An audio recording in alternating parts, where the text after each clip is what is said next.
Today's recipe is a great way to use up those last bits of leftovers. We are making frittata. Welcome to Pop Keto, where we aim to help you live a sustainable keto and low carb lifestyle. We hope you've had a great Christmas, and if you don't celebrate Christmas, we hope you've had some great time with your family anyway. We're all sort of now in that weird place between Christmas and New Year's where you sort of lose track of what day it is, or as I call it, 2020.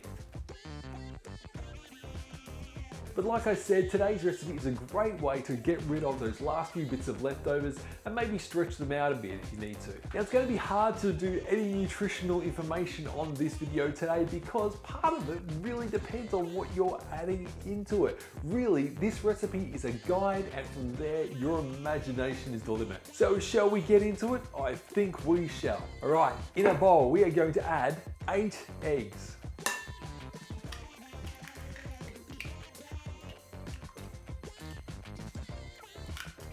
Oh yeah, and I have preheated the oven to 200 degrees, which is about gas mark 6. To our eggs, we're going to add a good pinch of salt and a good crack of fresh black pepper. Now, like I said, this is more of a framework than a recipe per se. So depending on how much pepper you like, crack away to your heart's content. And I am going to grab a fork and give this a good mixing. Cool, now I'm going to put this aside. So I have this pan here that I'm going to be using for it. It can go both on the stovetop and in the oven. So we're going to turn on the heat. So we're going to be using that. Now I'm going to grab my leftovers, and here we have them. So in here, let's see what we've got. There you go, just to show you that it's real. We've got some turkey, got some Brussels sprouts, a bit of parsnip and some green beans. So your typical Christmas type leftovers. Now we are going to add a little bit of oil to this pan, a couple of tablespoons. I'm going to start heating this up. Now, while that's heating up, we're going to start working on our leftovers. Now, putting this in a frittata won't work, so we're going to chop it up into bite-sized pieces. Pretty much everything we've got here is going to be chopped up, just so it's chewable, really. We're going to start getting a bit of color back onto it, warm it up, warm it through. Already starting to sizzle.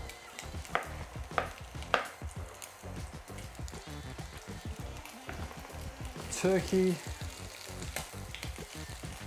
I reckon the Brussels sprouts can go in whole. Maybe we'll chop up the parsnips a bit.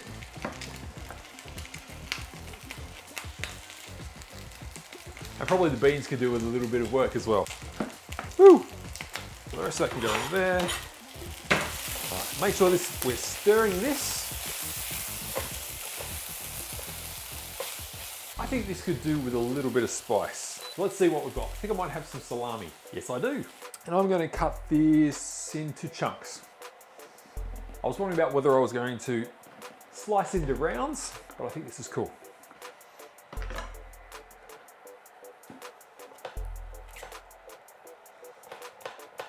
If I was smart about it, I probably would have done the salami first so I could render some of that fat out, and I could have used that to flavor some of the veggies as well. But hey, it's going to work. Oh wow, and I can actually smell that salami starting to cook as well. All right, and I'm also actually going to add a little bit of salt here. Okay, so that is heated through. We've got a little bit of color. Look at that, that was turkey. Look at the color on that now, that's amazing. So we've got some color on there, we're warmed through. All right, looking good.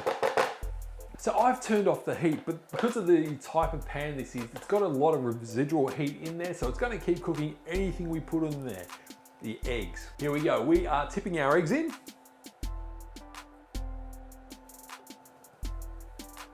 Woohoo! I'll give that a good stir. Make sure everything is nice and coated. So at this point, you probably also want to be mindful of how things are looking. If you want to have a good mix of everything evenly balanced through your frittata, now's the time to make those adjustments. Brilliant! Last of all, here I have about, let's say, a cup of cheddar cheese. Now, if you have some leftover other cheeses from Christmas platters or whatever, throw in a bit of brie, throw in some Stilton, have a go. So what I'm going to do, I've put about half of the cheese in. I'm going to stir this through.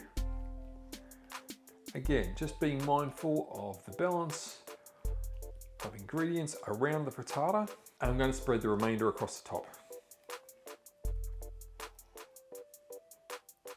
At this point, I'm wondering, do I want to add some hot sauce? And what I'm gonna do is I'm gonna leave it so that people can add hot sauce themselves at the end. Sounds fair to me. All right, so we're gonna put this into the oven now. And like I said, that is about 200 degrees, gas mark 6, and we're gonna leave that there for about 15, 20 minutes. We'll come back and have a look in a sec. All right, so that has been 20 minutes, so let's get this out. Oh, look at that, that is gorgeous. Tell you what, that looks so good. So we'll let that cool a little bit and we'll serve it up. Now, normally we would maybe cut it into wedges and serve it up, maybe with a side of salad or something like that. But if you're not that hungry, a slice of this could almost be a full meal. And let's face it, we've got eggs in there. We've got our turkey, we've got bacon from the Brussels sprouts, we've got the sprouts themselves, and that lovely bit of salami that we just put in there. You know what? I'm actually just gonna taste it straight out of the pan here. So here we go. Oh, where do I start? It all looks so good. All right, let's go here.